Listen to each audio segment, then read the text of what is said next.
In Proverbs 11, సామెతలు 11వ అధ్యాయం verse 25.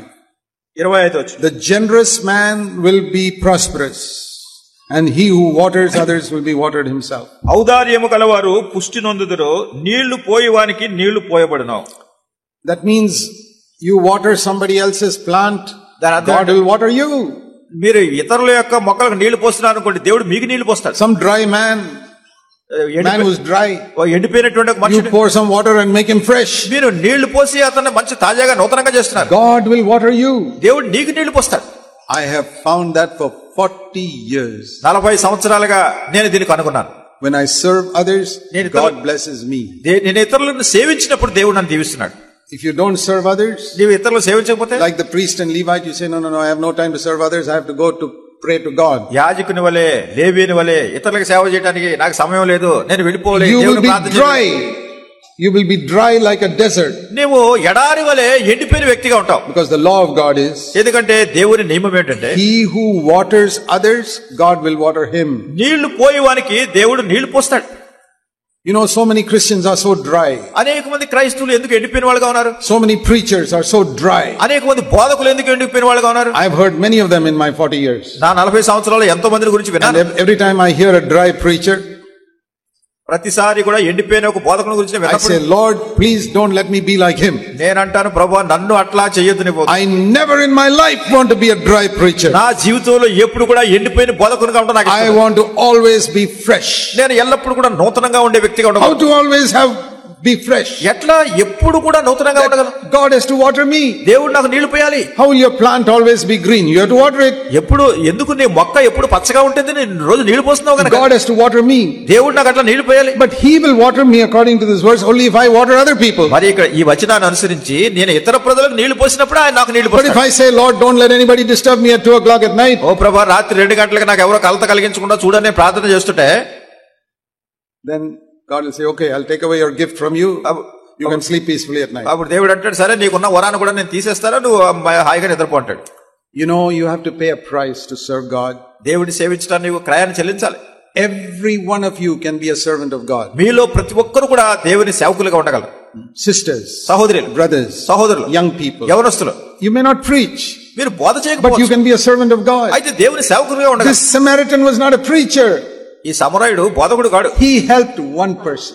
ఒక్క వ్యక్తికి సహాయం చేశాడు. He didn't preach to 1,000 people. వేల కొలది ప్రజలకు ఏం బోధించలేదు. You don't have to preach to 1,000 people. వేల కొలది ప్రజలకు మీరు బోధించక్కర్లేదు. One person. ఒక్క వ్యక్తికి.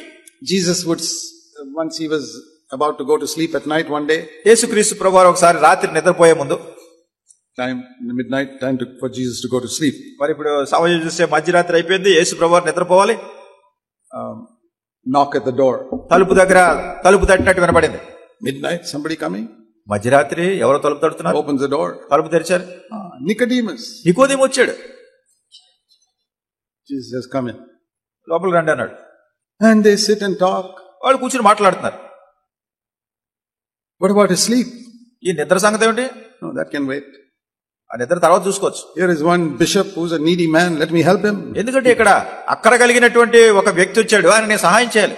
That is how Jesus was. యేసుక్రీస్తు ప్రభువారు అట్లా ఉన్నాడు. Now, I have thought when I read that story, ఆ కథ నేను చదివినప్పుడు అనుకున్నాను, how did Nicodemus feel so free to come to Jesus' house at midnight? యేసుక్రీస్తు ప్రభువారి ఇంటికి మధ్యరాత్రిలో రావడానికి నికోదేము ఎందుకు ఎంత స్వేచ్ఛ కలిగి ఉన్నాడు? How many people will come to your house and knock at your door at midnight? మధ్యరాత్రి సమయంలో ఎంతమంది మీ ఇంటికి వచ్చి తలుపు తడుతున్నారు? They'll say, no, we won't disturb him. వాళ్ళు అంటారు, లేదు లేదు ఆయన కలత కలిగించకూడదు, He may get offended. ఆయన కోపం వస్తుందేమో, He may get upset and say, come in the morning. ఆయన తప్పిపోయి రేపు రండి అంటాడు. How he felt free to go to Jesus' house. మరి యేసుక్రీస్తు ప్రభువారి ఇంటికి వెళ్ళడానికి ఎట్లా స్వేచ్ఛ వచ్చింది దీనికి? Because when Jesus was preaching and moving around, ఎందుకంటే యేసుక్రీస్తు ప్రభువారు బోధిస్తున్నప్పుడు, చుట్టూ సంచరిస్తున్నప్పుడు, he gave people the impression like this. ప్రజలకు ఇట్లాంటి అనుభూతి, అభిప్రాయం వచ్చింది ఆయన గురించి. You can come and disturb me anytime. ఏ సమయంలోనైనా మీరు నా దగ్గరికి రావచ్చు, నన్ను కలత కలిగించవచ్చు కూడా పర్వాలేదు. I am your servant. నేను మీ దాసుడిని. That is how the good Samaritan was. ఈ మంచి సమరయుడు అట్లా ఉండినాడు. He was willing to cancel all his own program. ఆయన తన సొంత కార్యక్రమాలన్నీ రద్దు చేసుకోవడానికి సిద్ధంగా ఉన్నాడు. I'm not just preaching this. నేను ఏదో దీన్ని బోధ చేయడం కాదు. I have practiced it for 40 years. 40 సంవత్సరాలుగా దీన్ని నేను అనుసరిస్తున్నాను క్రియాపూర్వకంగా. And I pray that God will give me grace to practice it till the end of my life. నా జీవిత కాలం చివరి వరకు కూడా దీన్ని ఎట్లానే కొనసాగిస్తూ ఉండడానికి దేవుడు తన కృపను అనుగ్రహించాలని ప్రార్థన చేస్తున్నాను. I have discovered another thing. మరి ఒక సంగతి నేను కనుగొన్నాను. As I water other people, నేను ఇతరులకు నీళ్లు పోస్తున్నప్పుడు God will water me. దేవుడు నాకు నీళ్లు పోస్తాడు.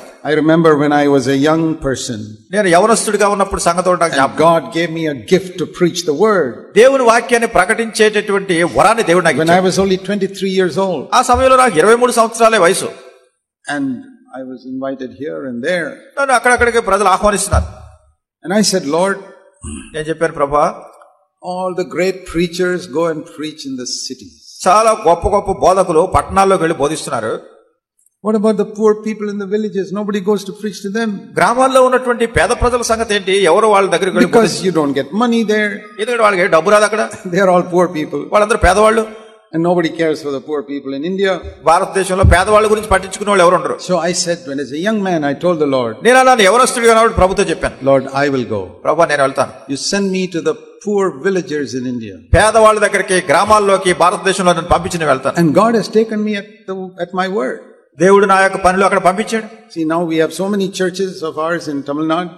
తమిళనాడులో అనేకమైన సంఘాలు ఉన్నాయి మాకు. Poor villages. చాలా పేద గ్రామాలు. Some villages there was no church for 2000 years. కొన్ని గ్రామాల్లో 2000గా అసలు సంఘమే అక్కడ చర్చి లేదు. We could go and start a church there. మేము వెళ్ళి అక్కడ సంఘాన్ని ప్రారంభించగలిగాం. It's wonderful. ఇది ఎంతో అద్భుతకరమైంది. Very, very poor people. చాలా పేదవాళ్ళు who live in mud huts and all that. వాళ్ళు మట్టి గుడిసెల్లో ఉంటున్నారు వాళ్ళు.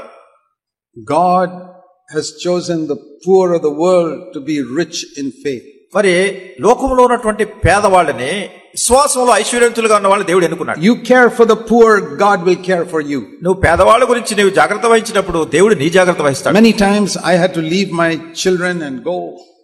చాలా సార్లు నేను నా పిల్లలను వదిలిపెట్టి వెళ్ళిపోవాల్సి వచ్చింది. My wife has to take care of all the children and many often they are sick. మరి చాలా సార్లు నా భార్య పిల్లల గురించి జాగ్రత్త వహించవలసి వచ్చేది. చాలా సార్లు పిల్లలకు రోగం వచ్చేది. I said, Lord, నేను ప్రభువా, I will take care of your family, you take care of my family. నీ కుటుంబాన్ని గురించిన భద్రత నేను వహిస్తాను, నా కుటుంబాన్ని గురించిన భద్రత నీ వహించు. Here is my testimony after 40 years. 40 సంవత్సరాల తర్వాత ఇది నా సాక్ష్యం. I have watered God's family, God has watered my family. నేను దేవుని కుటుంబానికి నేను నీళ్లు పోశాను, దేవుడు నా కుటుంబానికి నీళ్లు పోశాడు. If I sat at home just watering my family, నేను ఇంటి దగ్గరే కూర్చుని నా కుటుంబానికి నీళ్లు పోస్తూ కూర్చుంటే I think they would have all dried up. They would have all become dry. ఎండిపోయినట్టుగా అయిపోయింది. It is better to let God water your family. నీ కుటుంబానికి దేవుడు నీళ్లు పోసేట్టు చేయడం మంచిది. You honor God, He will honor you. దేవుడిని నువ్వు ఘనపరచు, దేవుడు నిన్ను ఘనపరుస్తాడు. So is a great example in the story of this good Samaritan. ఈ మంచి సమరైన కథలో ఇది చాలా గొప్ప మాదిరి. You have a choice. నీ ఎంపిక చేసుకునేది నీకే ఉంది. ఇప్పుడు you can neglect these poor people. నువ్వు పేదవాళ్ళని నువ్వు తృణీకరించు. And like the Levite and the priest, లేవీయుడు యాజకుడు చేసిన, no, I have got my program, I have to do that. లేదు నా కార్యక్రమాలు నాకు ఉన్నాయి, నేను వెళ్ళిపోయి చేయాలి. Okay, go. సరే వెళ్ళు. You will be dry all your life. నీ జీవితకాలం అంతా ఎండిపోయిన వాళ్ళ ఉంటావు. Or be like the good Samaritan. లేదా మంచి సమరైన వాళ్ళే. Take out money from your own purse and help them. నీ సొంత పర్సులో ఉన్న డబ్బు తీసి వాళ్ళకి సహాయం చేయి. And cancel your program. నీ కార్యక్రమాలు రద్దు చేసుకో. And help them. వాళ్ళకి సహాయం చేయి. God will water you. You will be fresh till the end of your life. దేవుడు నీకు నీళ్లు పోస్తాడు, నీ జీవితాంతకాలం వరకు నువ్వు ఎంతో నూతనంగా ఉంటావు. God will water your family also. దేవుడు నీ కుటుంబానికి కూడా నీళ్లు పోస్తాడు. God will bless your children. దేవుడు నీ పిల్లల్ని దీవిస్తాడు. You want God to bless your children? దేవుడు నీ పిల్లల్ని దీవించాలని కోరుతున్నావా? You bless God's children. దేవుని పిల్లల్ని నువ్వు దీవించు. So many servants of God have come and stayed in my house. అనేక మంది దైవ సేవకులు వచ్చి మా ఇంట్లో ఉండినారు. And my wife and I have honored them and served them with the best. మరి నా భార్య నేను వాళ్ళని మేము ఘనపరిచినాము, చేయగలిగినంత శ్రేష్టమైన విధానంలో వాళ్ళకి పరిచయం చేశాం. We watered them, God watered my family. మేము వాళ్ళకి నీళ్లు పోసాం, దేవుడు నా కుటుంబానికి నీళ్లు పోసాడు. I can tell you that. అది మీకు చెప్పగలను. I said, Lord, I will always honor your servants. నేను చెప్పాను, ప్రభువా నీ సేవకులను ఎప్పుడు నేను ఘనపరుస్తాను.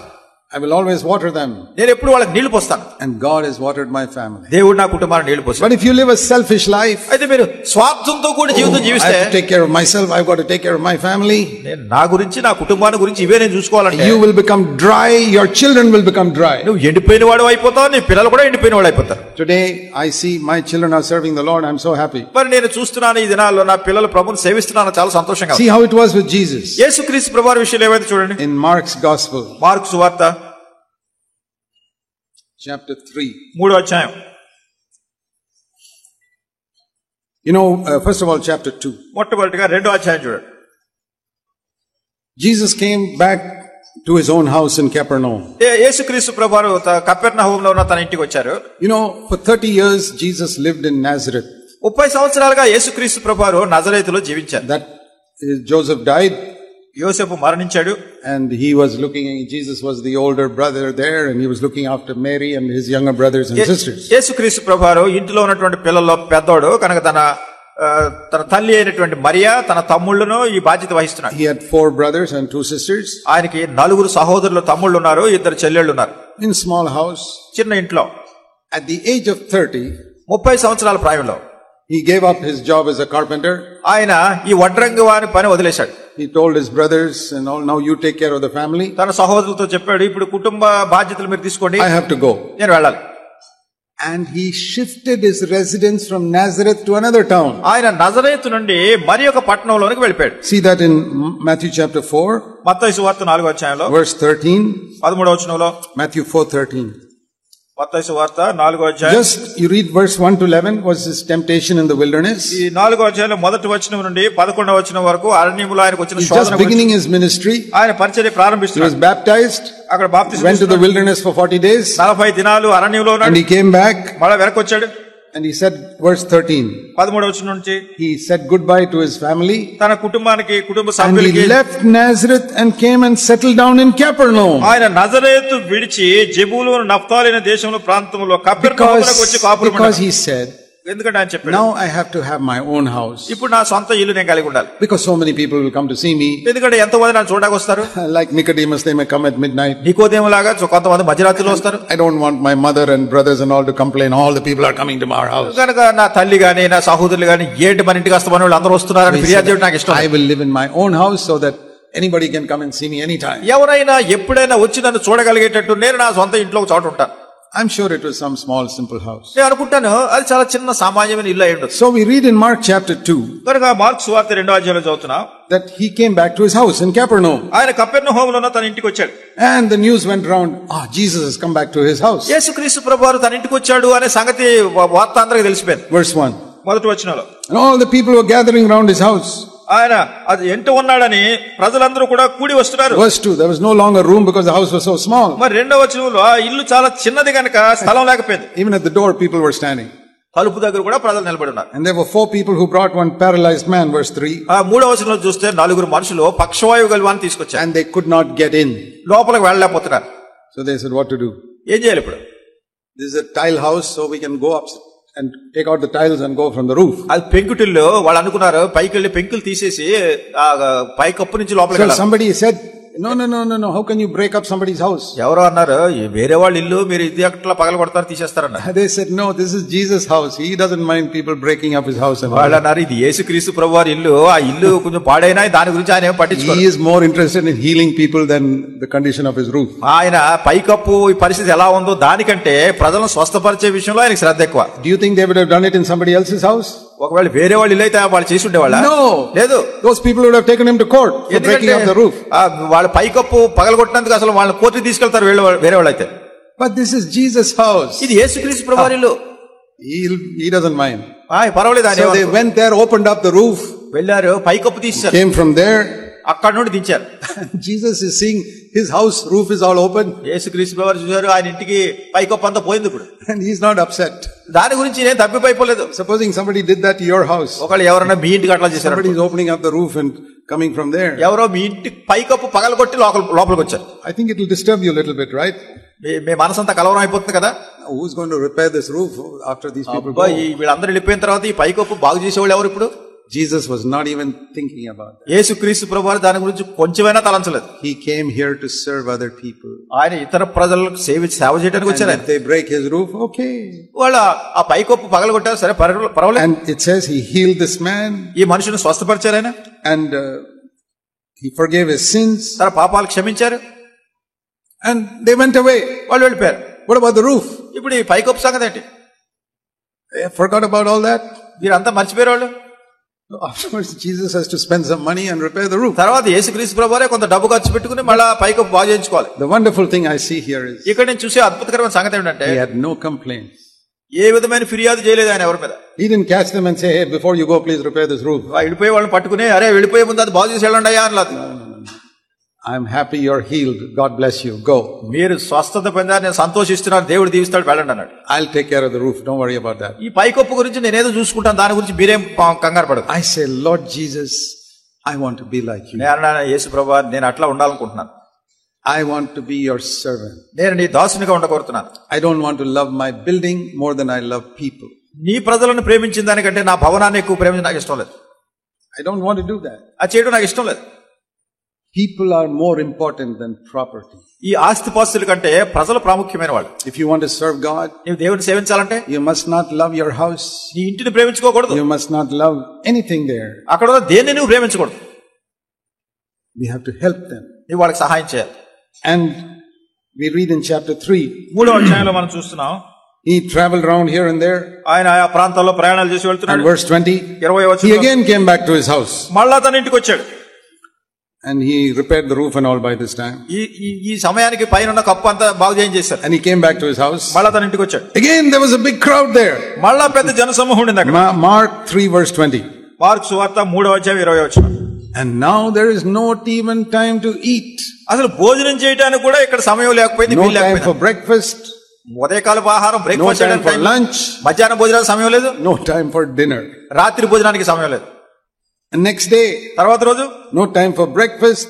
మళ్ళా ఉదయకాలపు ఆహారం, బ్రేక్ఫాస్ట్ సమయం లేదు. And some miles away in Nazareth, his relatives heard that. మరి చాలా మైళ్ళ దూరంలో ఉన్న నజరేతులో కొంతమంది బంధువులకి సంగతి తెలుసు. Somebody told him, ఎవరో చెప్పారు, "Arey, this brother of yours, he's not eating, he's just preaching and helping people. మీ సహోదరుడు ఆయన తిండి లేదు, ఏం లేదు, ఎంతసేపు బోధ చేస్తూ ప్రజలకు సహాయం చేసి ఎలా better go and do something for him." కనుక వెళ్ళి మీరు ఏదైనా చేయండి. So his own relatives came, verse 21. 21వ వచనంలో తన సొంత బంధువులు వచ్చారు. They said, "We have to take you to a mental hospital because you have lost your senses." వాళ్ళు అన్నారు, నీకు మతి చెలిచ్చిపోయింది కనుక నిన్ను మానసిక సంబంధం మెంటల్ హాస్పిటల్ తీసుకెళ్ళాలన్నారు.